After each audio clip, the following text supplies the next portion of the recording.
কোনো একটা মানুষের কোনো দায়িত্ব কত, আরে আমি লোকের বাড়িতে একদিন ধরে ক টাকা তুমি গিফট দিচ্ছ বলো? বিয়ে বাড়িতে যে এসব কি কথাবার্তা, এসব কি কথাবার্তা? গিফট ফিফট তারা তোমার নিজের লোক নাকি? এই জন্য তো তুই বলেছিলি যে আমাকে একদিন আগে দিয়ে দা, একদিন এক মাস আগে দিয়ে ডেকেছিল তো আমি যেতে পারিনি, আজকে একদিন আগে দিয়ে যাচ্ছে তোর এত সমস্যা। তুমি যে বিয়ে বাড়িতে যাচ্ছ কি গিফট দিচ্ছ বলো? ওই 300 টাকার একটা শরবত বা এর সেট দিচ্ছ? কি দিচ্ছ বলো বলো?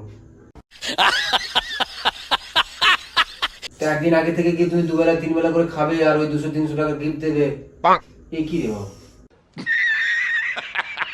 মানুষের ক্ষেত্রে তোমার অপমানিত আমি হয়ে যাবো। আমি যখন যাবো বলবো ছোট লোক মানে আমি বুঝিনি এত ছোট লোক আছো। আরে ছোট লোক যে নিজে বললো যে যা রেডি হ যা বেরো আমি ছেড়ে দিয়ে আরে আসবো। আমার কালকে আর এখন গিরগিটির মতো রূপ আরে বদলাচ্ছে। কালকে আমি গেলে গিরগিটি একটা না। কালকে আমি গেলে আমার সাথে গেতে কি অসুবিধা? আমার সাথে বাইকে করে যাবে বাস ঠিক আছে কালকেই যাবো, আর কোনো যাতে মুখে কথা না হয়, ঠিক আছে?